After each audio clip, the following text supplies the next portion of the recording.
Hello and welcome to the Social Recruiting Show. I'm Katrina Collier. I'm a social recruiting trainer and speaker. I'm of course joined by my gorgeous purple hair wearing employer branding genius nerd, whatever I'm calling her this week. Blabcat, where's Blabcat? Owning Audra Knight. Blabcat disappeared. Oh, this is not good. Today we're super excited. One, to be back because, you know, we haven't, the awesome duo has not been together for quite several weeks. And talking about stalking and sourcing and God knows what else we're going to get up to with Angela Bortolussi, if I got that right. Yeah. Partner at, and I always want to say it around the other way, but Recruiting Social. Welcome. Thanks. It's so lovely to be here with you guys. And Audra and I actually met for the first time a few weeks ago, and we just became LinkedIn friends. Katrina, you and I had been friends on every other social channel but LinkedIn. I know. I find a lot more and more actually that happens. But I have to say, I love your saying, can we connect on the unsocial one? Now we're connected like everywhere else. We met in real life before we got connected everywhere. So that's really unusual. Because I met your source one like 2 and a bit years ago. Wow, that long ago? Yeah. The first one I went to. Yeah. So I wanted to say I love your session. We've already talked about it, but I was able to share it with my team and all the tips. So I thought it was going to make a perfect show. We can discuss all sorts of things, but I like some of the cool tools that you share. But before we start, can you give everyone a little background in your history and what you're doing now with Recruiting Social? Yeah, so maybe I'll give you a little intro on Recruiting Social. We're a recruitment company that's based in Vancouver, Toronto, and Los Angeles. I'm based here in LA, and we help companies that are going through hyper growth or just any growth where they need a recruiter or sort of an extension to their in-house recruitment team. So we primarily will work with companies in tech, in gaming, in advertising, digital agencies, and so we sort of go into the company and really sort of understand their core values and sort of build out their interview processes and things like that. So it's pretty exciting. We get to work with a lot of different and interesting and great clients as well. And I originally joined Recruiting Social back when I was in Vancouver and moved over to LA about 2.5 years ago now. So it's been great. And so I primarily focus on more of the technology roles at Recruiting Social and still dabble in product and in advertising and so forth. But tech is kind of more my sweet spot. I hear you have a really bad commute though, because you know it's typical LA. It's about 10 minutes. That would be so cool. Can't complain. I know when people are like, "Well, you know, I was stuck in traffic." I was like, "Oh yeah, no, that's." Audra and I, we understand the commute we get from out there to in here. It takes about a minute. Our commute's dreadful. Mike, you probably have to drop the kids off, don't you, Audra? No, well, it depends. A lot of times I make my husband do it. Oh, that's brilliant. I don't even do that. I like to stay in my pajamas all day. Do you know, often we even like complain if it's like raining out for one day or if it's gray out, and then everyone from like our team in Canada is like, you cannot say and complain about your weather over there. It's been a very long winter, hasn't it, for parts of Canada and the US, like the East Coast, right? Yeah, Canada's been hit hard with snow. Vancouver has, and cold, like freezing rain. So hasn't been great over there for them. So like I said, if we have one day of rain, we really can't complain here. By the way, before I say this, I do know this isn't in Canada, but when I was in Chicago the other week, oh my God, that was so cold. And oh my God, that was so cold. Did you happen to see that? I mean, this would really appeal to you then. The SourceCon blog that's just been published. It's the Budapest preview one about the I asked 40 developers how they feel about the messages they receive. No, but I have seen something very similar. Stack Overflow posted actually quite something very similar, I think about 6 or 8 months ago. Yeah, this is, I'm not sure I'm going to say this right. Samila, or it's Sjamilla, Van der Tour, and she's speaking Budapest. I can't wait for her session. Be very similar to what you are thinking, I'm sure, with the whole hyper-personalization and all that kind of stuff.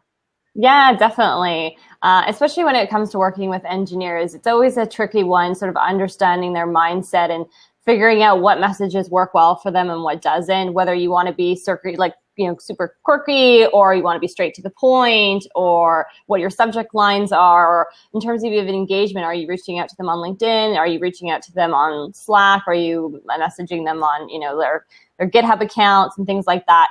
It varies so drastically, and I think that's what the major challenge is, and that's part of why I wanted to speak at ERE about using data for recruiting, because there's all these Chrome extensions and they can give us all these email addresses, but how far can that go sometimes?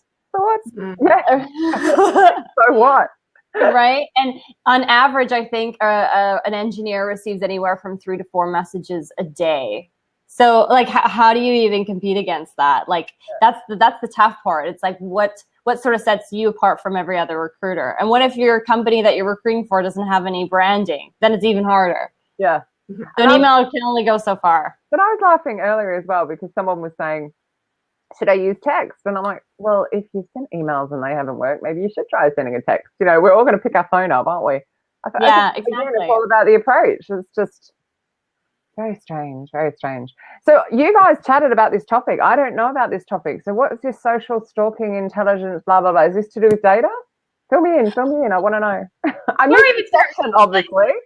Something I don't completely get, and I should, but the difference between market intelligence and competitive intelligence, or like what you kind of separated them out, and I was curious how that works. Yeah, they do kind of go hand in hand, and that's why when you are sort of pulling data and looking at data, you should look at both. Market is sort of like the market size, the market growth, so supply versus demand, right? Whereas competitive intelligence, you can kind of dive into, for example, are they sort of growing? What's their activity? Are they launching new products? Are they launching new services? How is it going to affect our company with our growth? Things like that. So you do want to analyze both ends. And the thing is, what's great about both market and competitive intelligence is that there's so much public data out there that you can get that's completely free. You kind of have to do a little bit of digging, but there are so many resources out there that it doesn't take you a long time to dig for that information. And unfortunately, actually, one website that I shared at Erie got shut down. It was called Find the Company. And I was like, no! Because Find the Company was such a great place to find information because it basically had everything that sort of Glassdoor offers, but all in one sort of packaged nice spot, so to speak. They even had information about if there was layoffs, they would send you email notifications. So I don't exactly know why they got shut down. I know, but it was like such a ERE. That was it. Suddenly 600 recruiters jumped on and that was it. It was like, no, we can't have this site anymore. We can't have it. No, everyone knows. We're meant to be stalking. Honestly, maybe that was it. I don't know.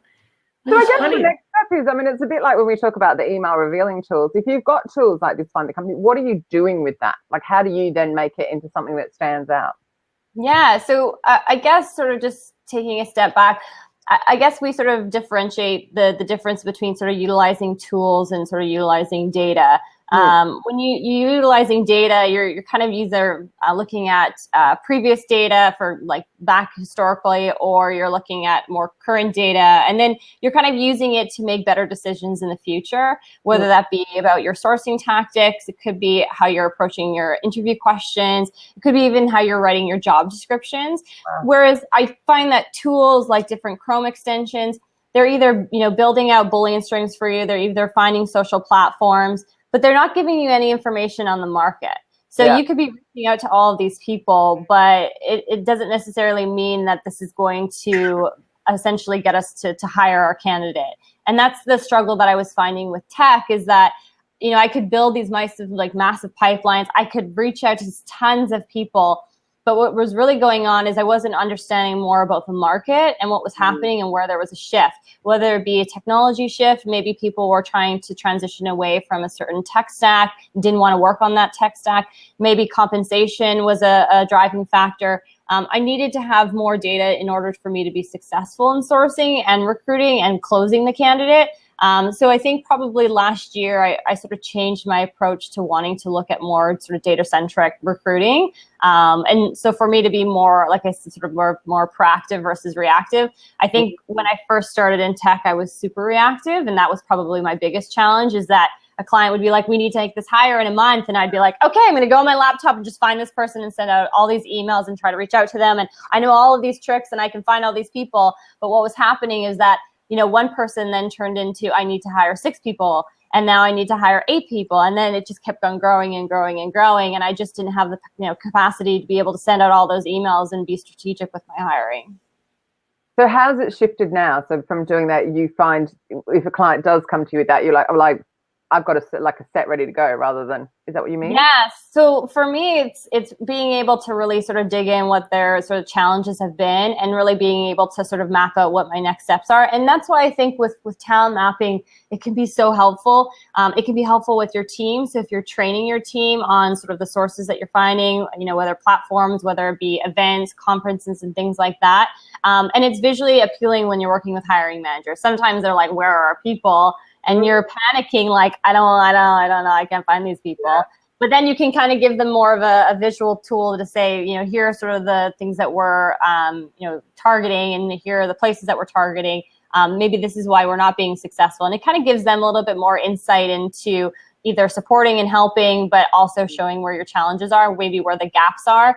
And two, I think analyzing like your ATS can be great, but oftentimes, ATSs don't sort of paint the picture of the full issue, right? If there's a sort of bottlenecking to, a lot of times I've seen engineers sort of fail their technical screen, but I feel like they're stellar on the phone, and you feel like, they would rock at this job.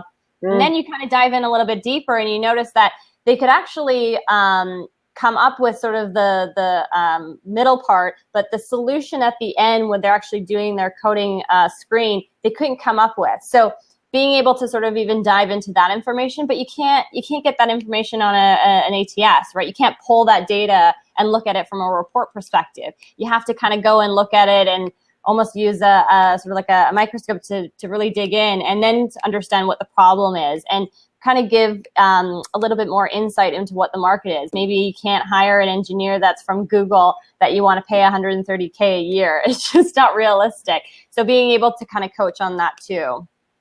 That's really What are some good tips for doing research for talent mapping? Or where do you recommend people start? They have so the best way to kind of approach talent mapping is just sort of looking at the data that you want to have in your talent map. So to kind of just make it more collaborative, the tool that I've used with myself and the team that I work with is called Coggle. It's free. It allows 3 mind maps, and then I think it's like an extra $5 a month if you want to do multiple mind maps. But you can use those particular mind maps for even, for example, if you're looking at someone's career and you're coaching someone and you want to map out what their sort of next steps look like from a learning perspective and a development perspective. But from a sourcing perspective, it's basically sort of creating a mind map that will show you all the areas that you want to target from a sourcing perspective. So for example, if you want to source from LinkedIn, maybe you want to source from Indeed, and then you kind of sort of map out what sort of the challenges are with each of those platforms. And then from there, what are your results too? And what are you measuring? So for example, are you measuring like quality of hire? Are you mentioning sort of time to fill? Are you measuring, where your candidates are coming from? And it can be very, very basic, or it can be very, very detailed. So I've shared one at a few conferences that I've spoke at, but if you actually just type in Coggle will actually give you examples. It's in the column on the right. Yep. Yes. Did I spell Perfect. it? Yeah. I'm Googling away while you're talking. Yeah, Facebook made one, I think, a year ago that worked actually. It was amazing. There was also a few companies that actually use Coggle to map out all of their tech stacks for the recruiters. So they had an area of all their front-end technologies, back-end technologies, and I just love that because training in tech is not easy. It's difficult. Things change often. And to wrap your head around, client server, you're like, what does that even mean? And like actually giving some visibility on how they sort of apply to different projects and how it's built out. And I think that that's great, especially when you are trying to onboard someone in technology. So have you obviously spent a lot of time talking to your developers and your designers and all this kind of stuff? Like, how have you learned so much about the tech? Because you sound like you really get it, whereas most tech recruiters don't, let's be honest. Most are like praying. Yeah, I think for me, the struggle that I had when I first got into tech is I came from more of a corporate banking background, and I did marketing roles in banking jobs. So tech was like, I don't know anything. And I guess maybe it's a little bit probably didn't want to hurt my self-esteem talking to these developers and like not wanting to know, like, I don't know what I'm even talking about. Because, you know, when I first got into it, you know, I spoke to some developers and it was rough. It was like trying to kind of get information, and how do you probe when you don't even know what to ask? So in order for me to feel, I guess, maybe kind of good about myself when going into those conversations, I actually decided to take a few just lynda.com programming courses. So just actually, rather than learning how to code, learning the methodology behind the code and like how to test your software and all of that. So I started taking courses in that area, and then I really just started sitting down with my hiring managers and getting them to teach me. And then that's really where it's come from. And then kind of just continue to expand on that. When I work with clients, what's nice is I get to work with them on site. So I get to actually sit with the team. I get to see what they do. I ask them about what their challenges are. And I ask them to go as nerdy as they want with me. And then I do my research sort of after. So if they're talking about, you know, doing sort of like unit tests and regressional testing and all that, then I look up all that information and see how it's applied. And oftentimes it's a lot of practice even doing your preliminary screens with candidates. Like I'll ask them these questions and then they'll tell me, and then I'll kind of note it down like, oh, okay, that's what that person meant. And I can apply that to my next screen. But yeah, it's, you know, I've only been doing technology recruiting probably for about 4.5, 5 years. And I feel like often every year I'm like, gosh, I don't know enough going into these conversations. And it's a little overwhelming because you get to a point where a lot more than most people. Like, so what's going through my head while you're saying that is most recruiters would push back and say, I don't have the time to be doing that. And you're kind of going, that defeats the purpose, but that's the pushback. So yeah, you know way more. And well, the thing is too, like you really want to set up your candidates for success when going into the interviews, right? So if you can really probe again, sort of in that sort of preliminary time, not only will your hiring manager be happy with you, but two, you can really set up your candidates for the next step to say, here's what you need to work on. Here's the things that you might have struggled a little bit with, and maybe what you can sort of just brush up a little bit more on so you can be successful. At the end of the day, like, I'm spending all this time finding and engaging with them. I want to get them to the end point where they can, you know, receive an offer, right? It's a lot of time and energy and resources that go into finding and engaging with people, and we want to make sure that the experience is great on both ends. Well, the knock on with that as well is obviously they're going to then remember your name because they trust you, and they're going to pass people to you as well, which, you know, I think, isn't it about a third of developer jobs are via referral? Yes. It's really high, isn't it? And what's crazy is it takes an average of about 58 days to fill an engineering job in the US. Wow. Like, to me, it's like, 58 days, I don't have time for that. I need to make these multiple hires.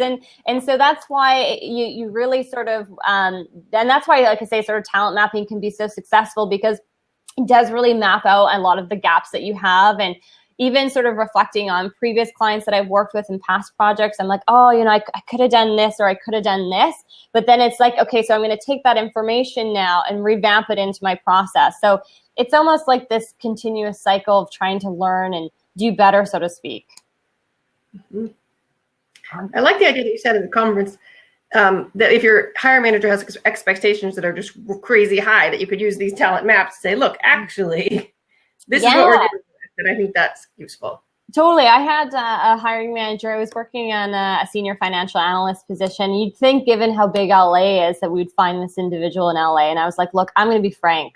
They're not in LA, not the person that you're looking for. They're going to be in the East Coast, because he wanted a balance of like someone that had pre-IPO experience, someone that also had a corporate experience. Like, it was just this mash of things that he wanted. And, you know, I was looking at the market and I was like, LA is not going to be where we're going to find this candidate. So then I could actually show him data to say, here's sort of where we're going to be hitting. These are sort of the top universities in New York that are sort of, you know, essentially creating these people.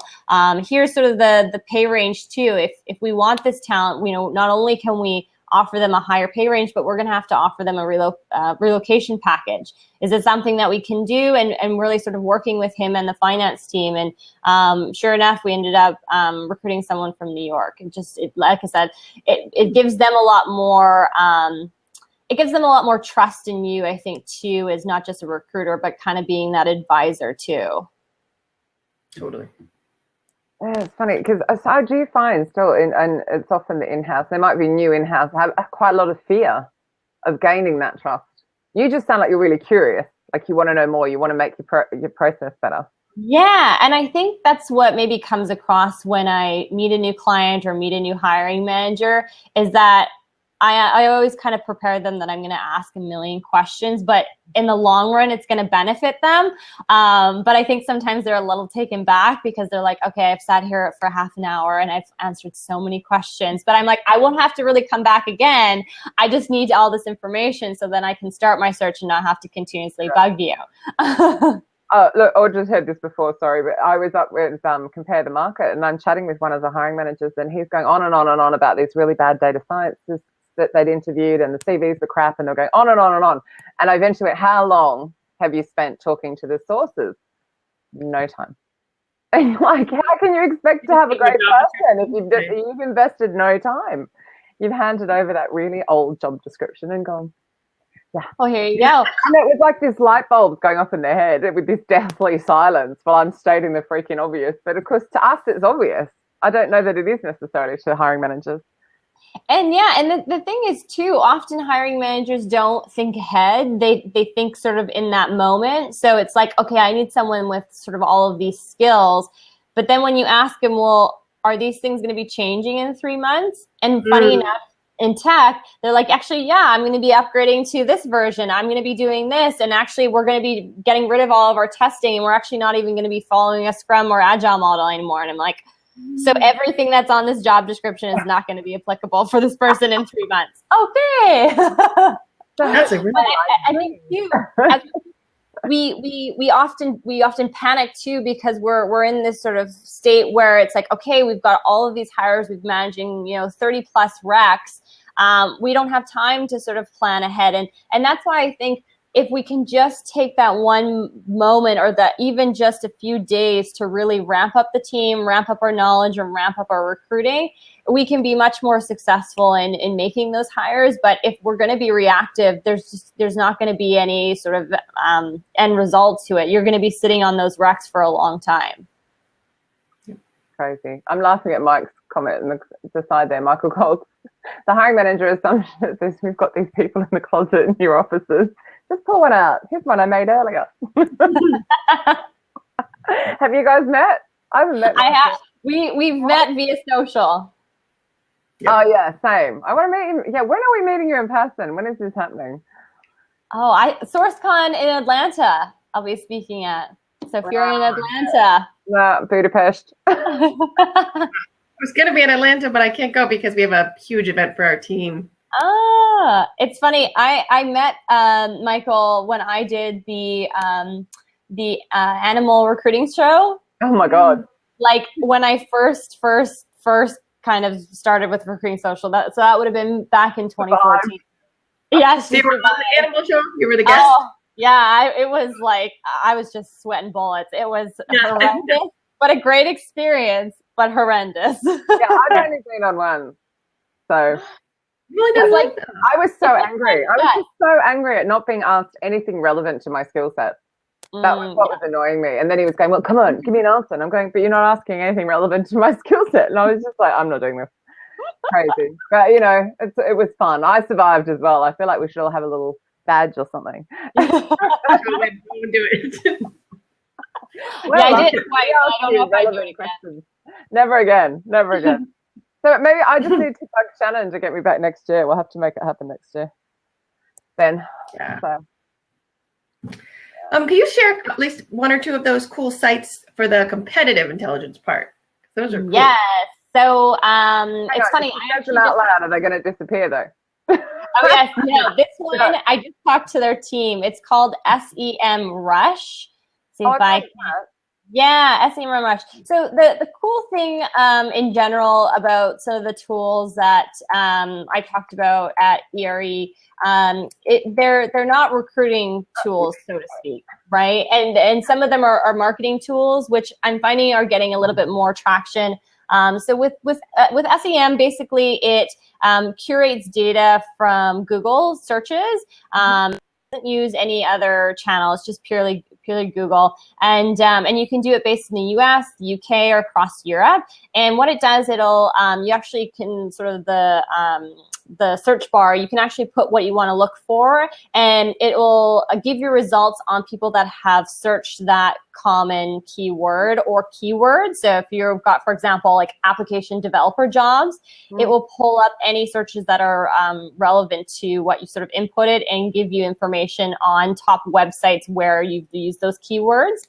So if you look up, for example, like I said, application developer jobs, it'll pull in information, for example, like top sources have been like PayScale, Glassdoor. There's a labor of employment for the US. So using that sort of information, if those are sort of the top sources, what that means to me is when people are looking for those particular jobs, compensation is really important if that's like the number one sort of few searches at the beginning. And then I'll give you other sources, like another website that it gave me was like study.com. It gave me other sort of websites, but what was great about it is it gave me all this information that I could find out about not even compensation, but what sort of people are looking for from a sort of personality fit into a company, a culture fit, skill fit, qualifications. It was just a tremendous amount of information. What they're actually doing right now, and I kind of have them on a goose hunt because I had a call with them yesterday and I had asked them, can I put a competitor's, so for example, maybe we'll just use Facebook as an example. Can I use facebook.com/careers and pull data based on the keywords that they use and where as sort of the driving factor that people go from other sites to Facebook's career page? And the guy was stumped. He was like, well, I don't think I've ever talked to a recruiter first that I've used this product. And number two, I have never been asked that question. But he goes, I think it's possible. I was like, well, he just got like everything. But what I wanted to know is because if our competitors are using keywords that are driving traffic to their website, but also driving traffic to their jobs, do I want to do that exactly? Or do I want to use those keywords when I'm applying it for my Boolean? Do I want to use those keywords in job advertisements or when I'm making tweets? So the sort of interesting part is it's using sort of data that it's not necessarily historical data or data internally or company data. This is just data that they can provide based on keywords. And so that's a really interesting tool to check out. Another one is called Social Mention. Yeah. Social Mention is really cool. Yeah, that one, let me just see. I'm Googling it. It's cool. Okay, perfect. Oh, it's really funny because I've obviously Googled it before. That's way too expensive. Oh, hang on, or is it free? I'm sure this is expensive, isn't it? Maybe not. Sorry, I'm off on a tangent. It's Friday afternoon here. I'm just saying. Oh, a snap. So I like Social Mention for a few reasons. One, because you can kind of understand who and what's the audience interacting with your brand or company. But then two, it kind of gives you an idea where those people are interacting with your company or brand. So if you want to pop in your company or keywords associated with your company, it sort of highlights to how they're not just sort of interacting, but the engagement part. So that would mean, for example, if most of your audience is engaging on like Reddit, I'm probably then going to want to take advantage of posting jobs on Reddit, connecting with people on Reddit. And, oftentimes I'll hear a lot of people kind of not give me flack, but kind of say, well, I don't have time to be, navigating around all of these different platforms. And I get it. Sometimes it's a little overwhelming to figure out which of these platforms or tools are sort of going to best suit your sort of recruiting function. But again, that sort of ties in talent mapping, because then you're going to really map out where your resource is going to be well spent, right? If it's posting on jobs on Reddit and you're getting traction, then it's not like you're spending a tremendous amount of time on there. It takes all of 2 minutes to post a job on Reddit, and then people apply directly. And if it's Twitter, people are really engaged in your brand on Twitter, then maybe I need to tweet my jobs out more on Twitter and really engage with people on there and have someone responsible for owning that platform as well. If you're kind of doing it on your own, then you figure out which social channel works best for you. But if you've got a team, maybe you assign them to, like, for example, one person does Twitter, one person does Reddit, one person does Slack, and they own that. And then they own their Recs and their ATS, and they go from there. And you can sort of interchangeably mix it up amongst the team. But I think everyone has to sort of be on board when you sort of decide on sort of expanding out and using all these different platforms. I have a question about social mention. Aren't you getting the data more about their clients than you are about job seekers? So depending too, it could be clients, so it could be job seekers, depending on what you're putting in sort of the search bar. So if you're putting, for example, like Lululemon/careers, it's sort of gathering information based on what you're just inputting from the URL. So it can be, yes, just on clients, it could be. But then I kind of think, are those clients potential candidates as well? In some cases, definitely. Yeah. Another easy, useful one that I mentioned was datausa.io. I think it's .io. That one's a great one for many factors, because it gives you not just information on pay ranges and skills, but it gives you a lot of information like on diversity in the role itself. So if you are doing diversity recruiting, not that I'm an expert, but it does shed some light on, for example, the gender maybe inequality between the two. It talks about pay ranges from different locations as well. So it gives you a lot of visibility too on just sort of where you should be targeting your efforts. And that was one of the reasons when I had those conversations about the financial analyst, I was like, you're not going to find this person in LA, and here's the data to back it up. So that one's really cool. And then there was also one that I brought up. It's called whoishiring.io. There's a lot of IOs, but whoishiring.io. That's the trendy one, isn't it? The IO. Yeah, and I think it's still in beta stage right now. I'm pretty sure. Oh, and I hate to actually goes outside of the US. Oh. Yeah, I think the company is based in Europe. It came up with Melbourne straight off was the first thing I saw, and now it's saying Sydney, and that's making me feel really happy. And now it's saying Berlin. I'm like, there you go.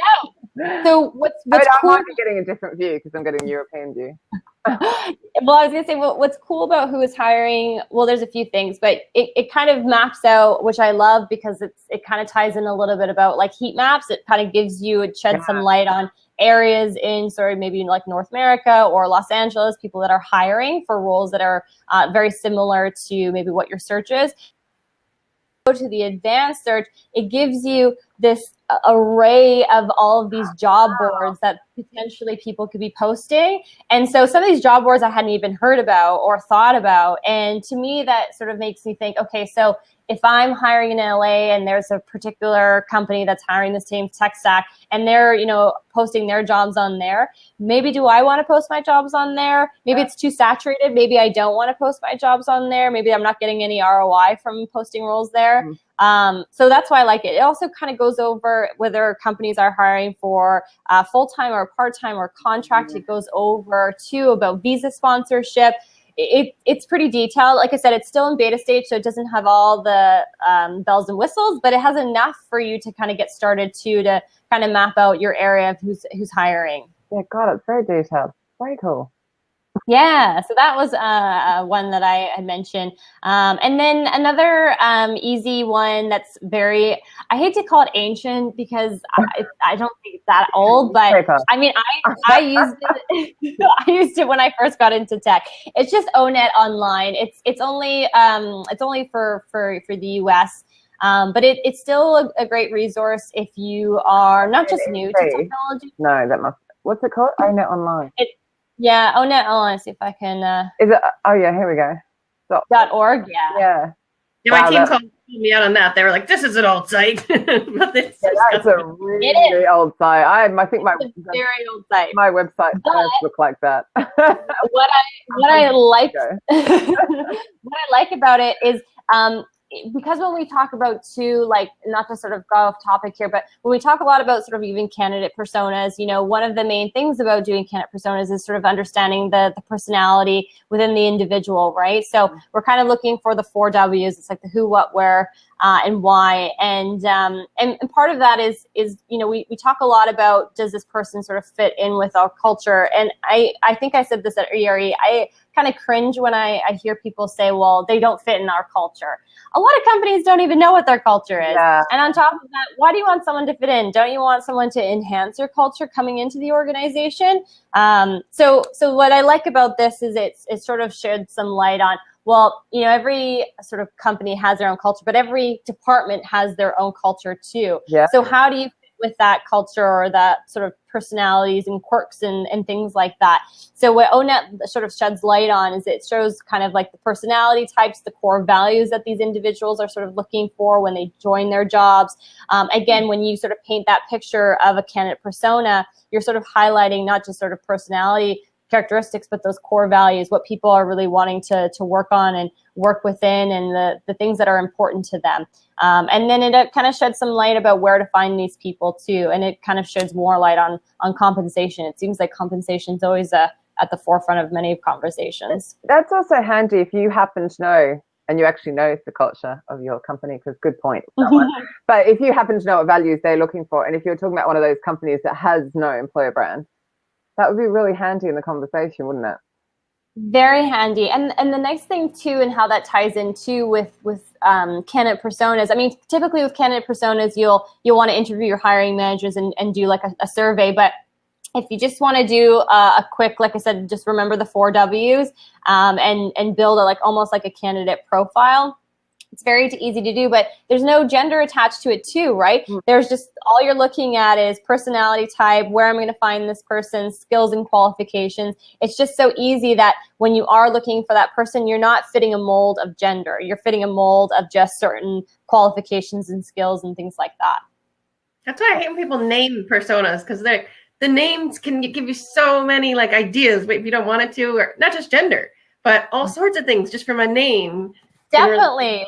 And with my, like in ERE, I had Marketing Mary, and I was like, I just want to be clear. This does not have to be Marketing Mary. This can be Marketing M. It can be just marketing. Yeah.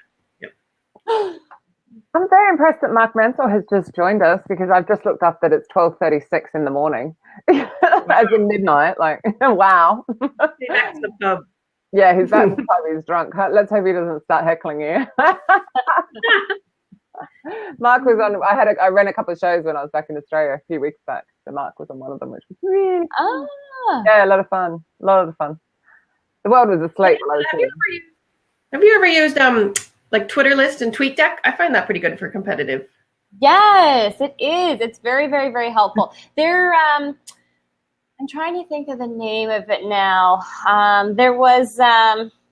It was for YouTube. I'm trying to think of the name. If it comes to me, I'll mention it. But there's more and more of these sort of platforms that'll sort of measure analytics for social channels. But one that I recently came across was for YouTube.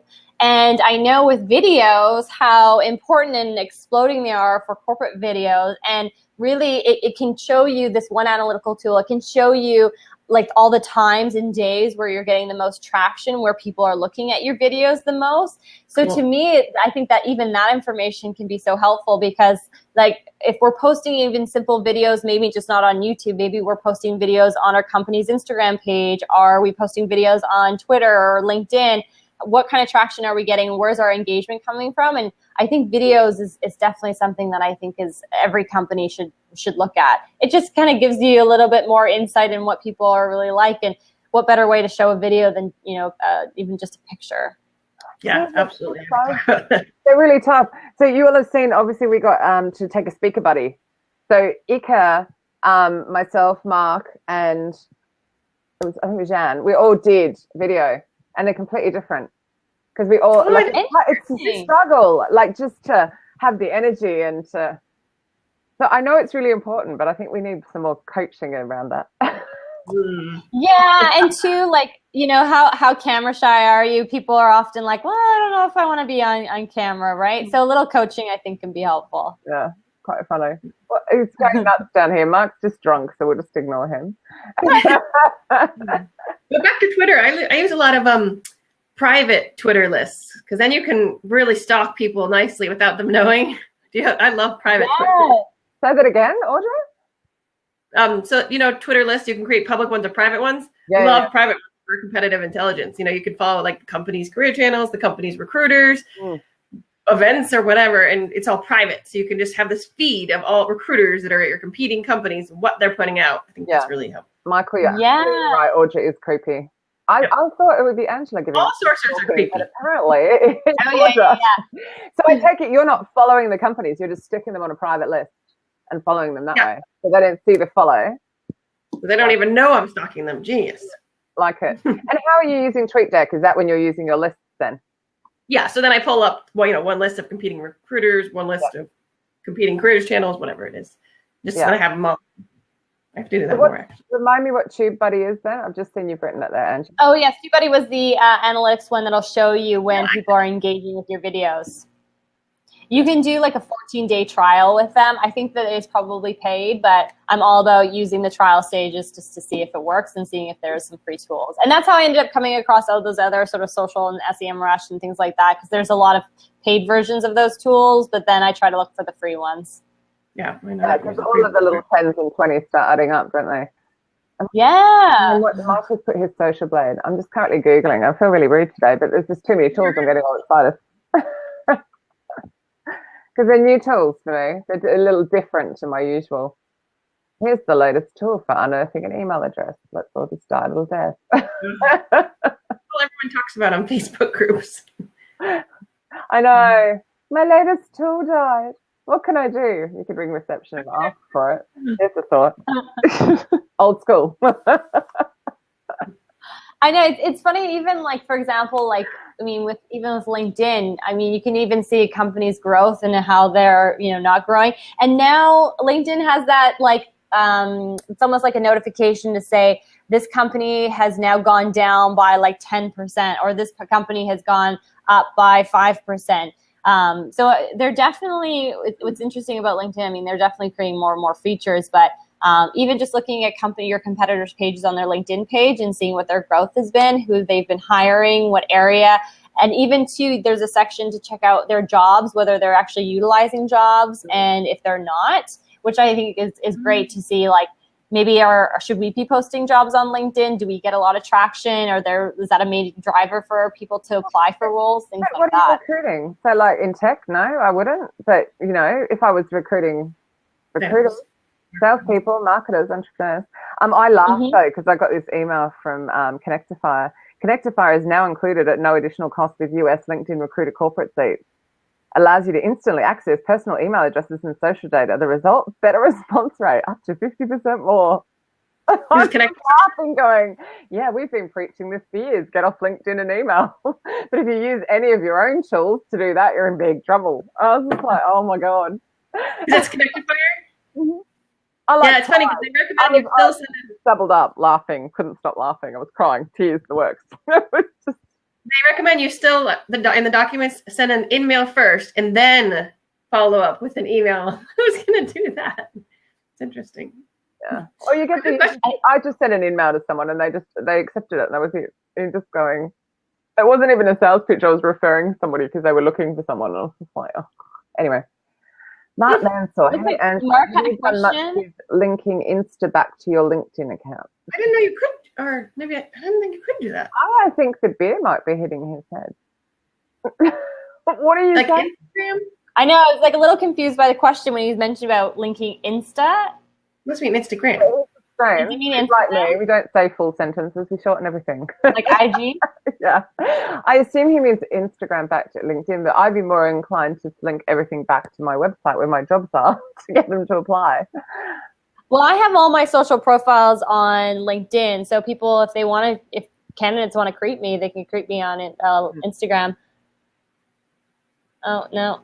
So I'm not sure what he means by that, but yeah, I mean, I used to advertise my jobs a lot on Instagram. I mean, Instagram for me was a great networking tool. I mean, and it still is. But what I find though too is I kind of moved away from just using Instagram, and I really got heavy into Slack. And I think Slack is still a great tool too, not just even from reaching out candidates, but from that creepy kind of stalky kind of recruiter perspective, you can see companies that are hiring for very similar roles too. Yeah. So from even, for example, if you're an agency and looking for potential clients, you can do tremendous amount of work in those Slack channels. But what's funny is I ended up meeting an engineer at a company that ended up being one of our clients a year down the road. It's like this sort of full circle thing. He was like, I remember you and those Slack channels. I'm like, yep, that was me posting those jobs and, and getting hit up and things like that. So yeah, I think oftentimes like it kind of goes blonde curls. If you go brunette, believe me, it'll just drop. You'll get no more stalking. You'll be fine. You get that on LinkedIn? I never do, but I hear a lot of brunettes never get stalked on LinkedIn. Oh, I you absolutely cried. I have to read this out, actually. Where is the screenshot? This made... Insta video, you share social Insta Connect back to LinkedIn. Yeah, use it. Yeah. Can I go off topic? Because we were talking about stalking on LinkedIn. A recent contact on LinkedIn just sent me a picture of his penis. I've reported him, but was not given the opportunity to say why. I'm tempted to post the image with his name, thoughts. And I'm like, do you really think it's a real profile? Like, I was just laughing going, are you serious? You actually think a real person did that? So what's the point if I go, Angela just shared this and here's a picture of it? Like, seriously. I just thought, oh my God, that's a bit naive. But anyway, it was very funny. Sorry, I had to share, completely off topic. See, this is when I'm hungover and it's Friday afternoon. Oh, I think I'm actually blushing. Anyway, Mark, here's my CV and a pic of my penis. Oh, awesome. Right, sorry, I've got off topic. This has nothing to do with intelligence.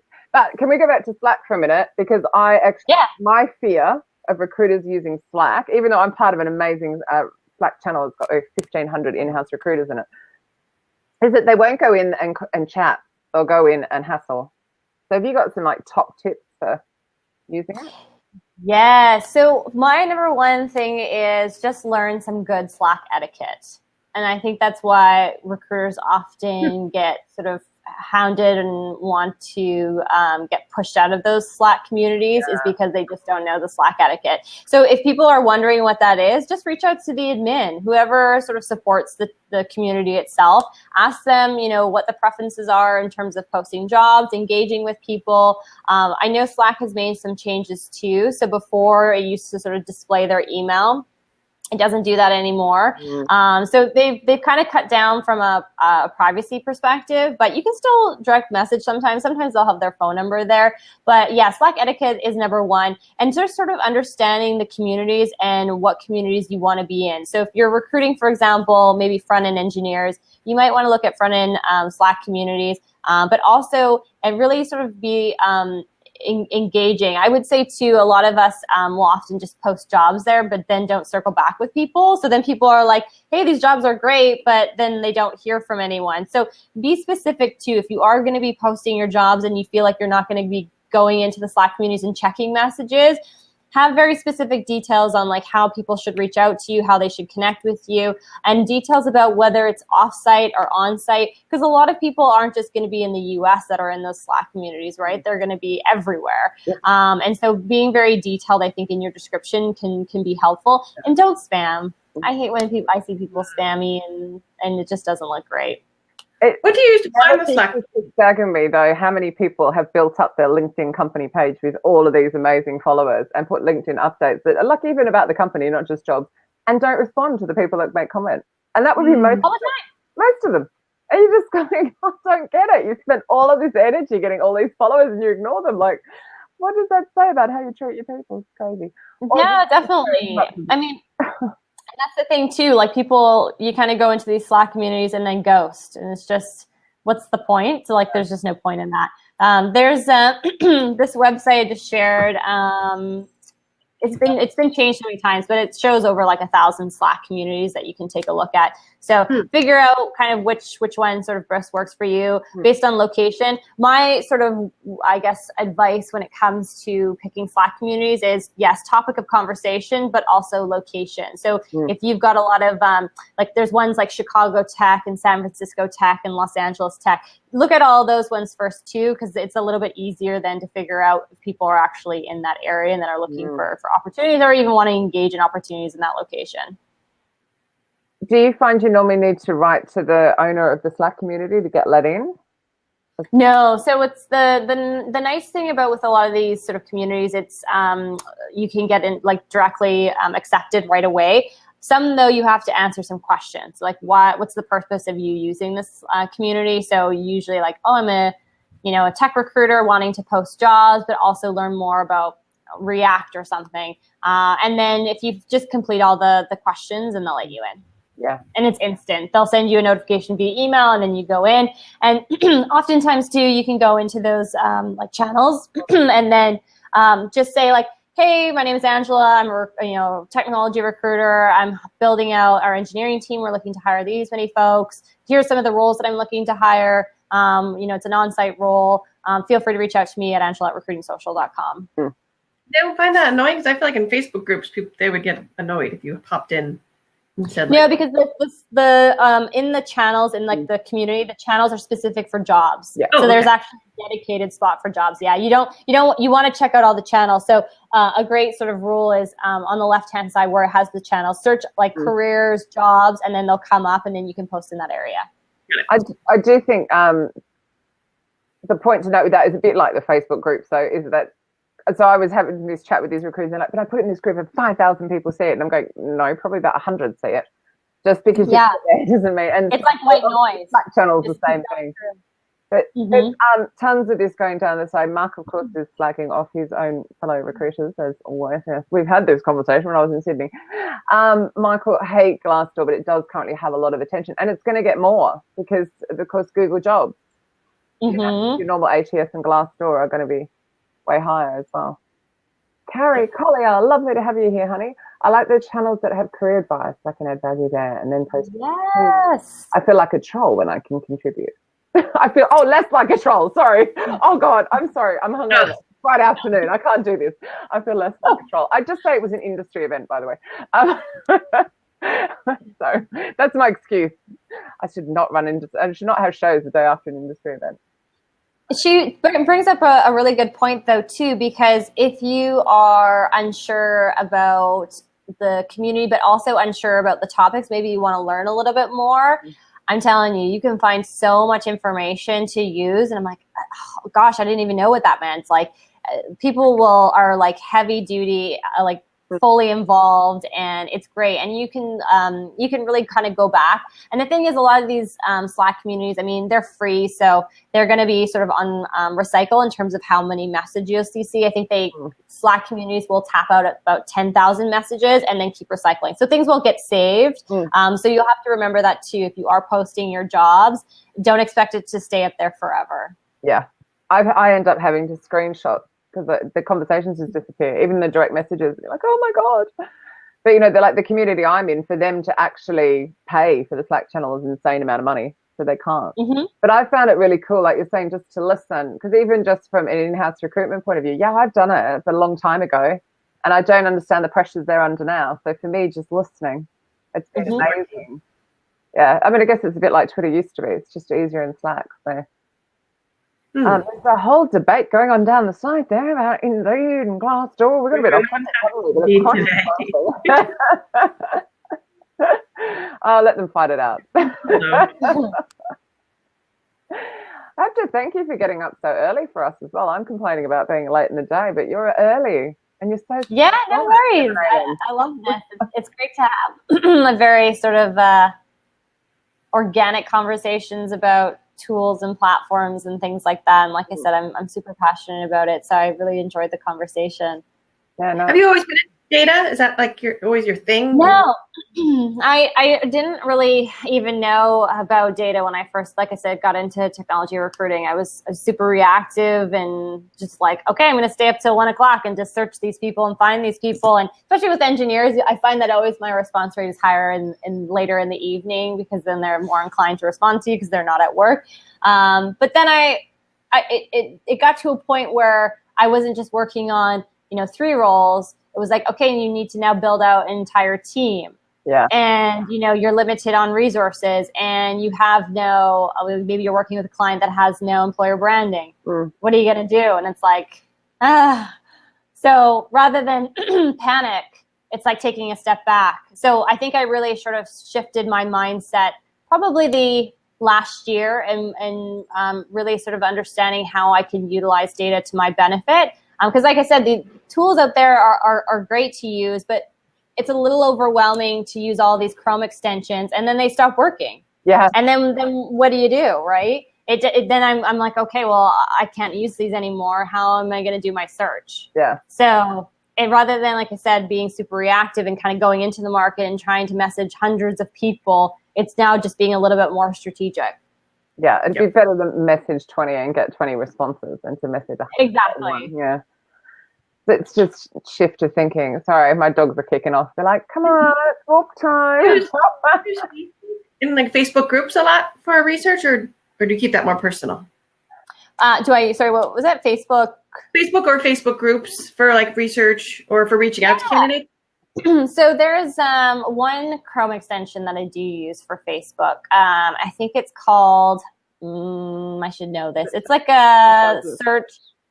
Yeah, it's like an intelligence search, I think it's called, for Facebook. Yeah, and so anytime that I'm working on like super, not just niche roles, but areas where there's not a lot of traction from, like, I don't know, maybe in the middle of like Virginia, I'll use those tools to scope out the engineers in their certain locations and build out a pipeline from there, and then use data to say, for example, like my hiring manager, if I were to compare LinkedIn and what I search on Facebook, this is sort of all the engineers that are located in like, Reston, Virginia or somewhere. And this is sort of what's showing on LinkedIn, and show a comparison. So, and it gives them some visibility too on how many engineers are in that area. Because if we're asking them now to make an hour commute to another part of Virginia, can we actually ask people to do that? And what kind of benefits are there to do that? And it gives them, like I said, a little bit more of an idea of how hard it's going to be to recruit for that role. So I've used it for that purpose. But Facebook groups, I think, are great when you're,